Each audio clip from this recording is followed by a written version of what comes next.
Welcome everybody to the ASCW Player Cast. We are casting games that fans have sent us, and we've got a wonderful game in store for you here. It's a Protoss vs Zerg. Solitz sent us this game, so this will be a bronze silver cast of Solitz versus Snoops. I'm Tumba. Co-casting with me is Newbie McNoob. Newbie, here we go. Terminus Re, PVZ. One of my favorite maps. I'm not gonna lie. Wasn't familiar with it when I think it first came out, or when it was becoming more popular in tournaments, especially the GSL. But when I actually did see it, I was like, "This map is awesome.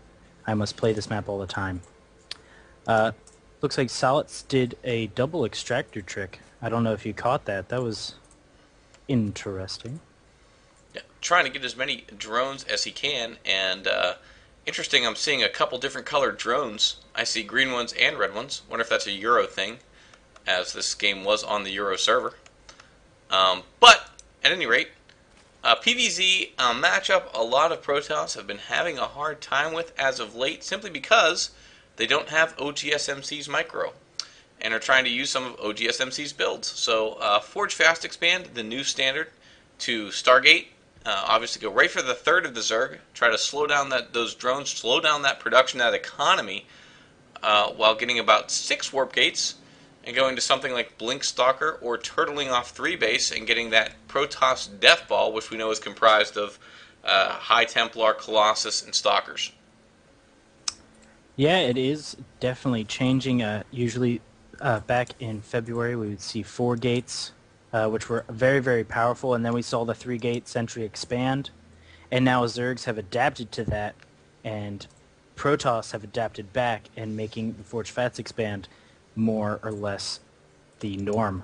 And However, Nest T with the ping pong effect, then thus adapting to the Forge Fast expand. yeah, definitely. However, Snoops will not be doing a Forge Fast expand. Not sure I agree with this, just because that choke is very defensible, especially with cannons, and it's very easy to get that second. Right. Solid's obviously getting that hatch first, which is almost done. And a Zealot on the way for Snoops, and Snoops is going to try and expand as fast as possible as he places his pylon down on the lower ground. So as I was saying, Nest T sort of going ahead and readapting to the Forge first, and goes ahead and does a little spine crawler rush, which can be very, very hard to deal with. As a matter of fact, if you're not prepared with some sentries or something to shoot air like Stalkers, and you don't get rid of the Overlord spreading creep, you're in a lot of trouble as Protoss if those spine crawlers get rooted. Yeah, definitely. It's also very entertaining to watch. Not gonna lie. Yeah, for those of you that don't know, essentially what the Zerg does is he lays creep just outside the front of the Protoss expansion, and goes ahead and brings 2 drones and plants down 2 spine crawlers, which are able to outrange the cannons simply because the cannons are situated behind the buildings in a prototypical Forge Fast Expand, so they can actually do work on the buildings of the Protoss, and there's really nothing the Protoss can do about it. Yeah, the cannons are just out of reach, like you said, because of that positioning, and it lends itself to the spine crawler attack. However, if you do attack those overlords, it's pretty much over. They will die eventually. Yeah, and also another way of dealing with the Forge Fast Expand: quick drops. Very hard to deal with for Protoss. Some Hydra drops into the main can be devastating. And so we are seeing a Forge Fast Expand of sorts out of Yeah, it Snoops. looks like he wanted to get some units out, some sentries just in case. Get that Zealot on the ramp there. Because this is bronze silver, he probably isn't very comfortable with doing that Forge first. I know that as a Zerg, I like to get my spawning pool first. Right. Just because I know if something comes along, I can take care of it. Whereas, if you do that hatch first, sometimes it doesn't always work out, and you lose games because you went hatch first. Absolutely. Now, here's the problem I think that Snoops is going to run into. Solitz, very wisely, 7 minutes in, getting a little bit greedy and taking his third. I wouldn't say early, but for a bronze silver player, yeah, it's early. He Oh also yeah. he did go hatch first. You mentioned, correct? Yes. Interesting. Also, the fact that he went hatch first. I don't think it's worth the gamble going hatch first, simply because if you get any early aggression, uh, it costs you. It can cost you the game. So not really worth opening hatch first, in my opinion. But obviously working out very good for Solitz as he's up to 3 base already. And the Protoss needs to do something to slow this down right away. Simply going to Forge Fast Expand isn't going to win you the game. You must get into the Zerg's head a little bit, disrupt him, keep him back in his own base. Simply don't wait to get attacked, which so many Protoss do. You do want to turtle up to your death ball, that is correct, but you also want to hit him and feign some pressure, force him to make some units, not just go ahead and get a roaring economy. Yeah, and if you can take a base out, take a base out. The Zerg is going to be like, oh, well, you're attacking this base, I can't save it. They're going to pull back as opposed to just letting all their units die. And they're going to mass up a force and re-attack you. So if you can get that third base, especially on maps that lend itself to that, like Metalopolis and Backwater Gulch, that where the third is not as defensible, then you really need to be able to do that. Snoops, however, also expanding again. However, Solitz hasn't done any kind of scouting. He doesn't know that Snoops has that natural. This looks like a great map for Protoss, actually, being that the third is so easily defensible as well. Actually, I believe a turtling Protoss would do very well on this map if you can get to that death ball. I do not like the fact that Solitz has no scouting ability at the moment that I can see, unless I've missed it. I do not believe that he has... He pretty much only saw the original Nexus, the 2 Vespene Geysers, the Cybernetics Core just finishing, and the Gateway, and that initial pylon. So he has no other information as to what is going on in Snoop's base right now. I love his composition, though. I like Snoop's composition. I wish Snoop would have some an observer out to see what's going on exactly in Solitz's base. So both players kind of in the dark. Yeah, however, there is hallucination coming out for Snoops, so we'll see what he does with that. The hallucinated Phoenix going over and scouting has been becoming very popular, especially if you're going very sentry heavy. It's not that big of a deal. Oh my gosh, look at the roaches. Huge roach force with Lings coming in now. Let me tell you what the problem's going to be. No detection, and Burrow is going to finish here shortly. Yeah, that will be problematic as roaches obviously get that extra health boost, and here the Lings are coming in. Oh man, major engagement about to go down. Roach is repositioning, trying to get a good firing arc. Late force fields from the Protoss, but beautifully done there, as the cannon will finish up and be able to go ahead and do work on some of these roaches.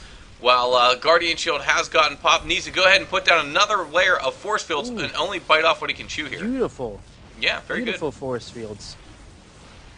Absolutely. For that league of play, and that cannon is there, so that will prevent any roaches on the other side of those force fields from burrowing. And Solitz needs to get out of here as soon, because he cannot go in there for another pressure. No, and taking your advice, he's just going to burrow and move out.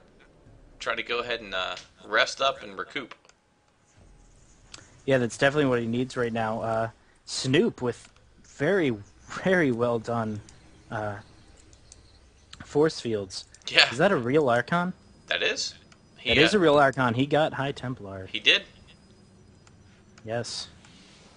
Templar, a very effective unit, very dangerous unit once Psystorm is researched. Archon's also got a bit of a buff, starting to see them more often. Yeah, that Zealots, the Zealot Archon, harkening back to the days of Brood War, is becoming more and more popular. Being going to be able to see it a lot more. It looks like Solitz is waiting for that tunneling claws to finish up, and here he goes. No. He's not going to wait. He is going to pop out, and Zealots are going to come in and try to tank some damage. Roaches do very well versus Zealots. However, I don't know how well Solitz is microing those units, and it would do Snoops a world of good if he would get an observer out with this army so he could see those burrowed roaches. He needs to stick close to that cannon for sure. Yeah, he is pretty much limited to what he can do near that cannon until he gets an observer out. he doesn't even have a robo on the field. Yeah, he needs to at least make some more cannons so he can tech as these roaches do have burrow movement now. So, Yep. Tunneling Claws has finished. It will make them that much more effective. Yeah, and Solitz is now taking his 4th and his 5th. I like it. Very good play from Solitz. Keeping the Protoss pinned in. Warping in more High Templar now. Yeah, that Side Storm is on its way. So hopefully he's doing it so that he can save up and have a bunch of storms ready when that pops.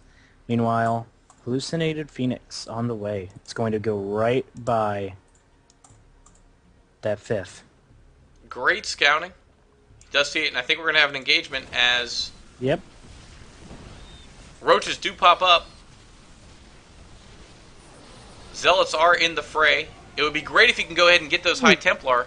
Miscontrol on those High Templar. Yeah, Roaches are able to just take those out real quick. So expensive to lose that many High Templar, and guess what? No energy now, so we'll not be able to have instant Side Storm as KA is out of the game. Of course, I'm referring to the Cardaean Amulet, which has been removed a couple of patches back. So it will be more difficult now for Snoops. This is why I like to open with Airplay, because it sort of forces the Zerg to go Hydra, and then you know that your Colossus can just do work against Hydra. Yeah, that's definitely one of the things about StarCraft metagame that's really important. You need being able to force different things out of your opponent in certain ways, and then kind of faking them out and going a different tech route. Charge Lock has finished, though. Yeah, and there is another engagement going down, but it looks like both of them don't really want to fully engage at all. Yeah, they're just kind of like two boxers jabbing. Neither one wants to go ahead and commit right now to the big engagement. I can't say it enough. Snoops has got to get an observer on the field. Yeah, it's pretty much only the burrow that's letting him get away. Meanwhile, Mutalisk running in and doing damage. Two-pronged attack now. Roach is going to try to focus down that cannon. If they can get it down, they do get the cannon down, so now they have free reign. But the observer has hit the field, finally for Snoop, so that's very good. Roaches are going to try to do as much damage as they can, trying to focus down these Stalkers. Stalkers not in a very good firing arc, not very good micro on the part of Snoops. No, Solitz needs to get out of there. He needs to get back in with his other units, and they are on their way now. Yep, well, reinforcements on the way. 4,000 minerals being floated by the Protoss at this point. Not putting his minerals to very good use. Yeah, I think he's a little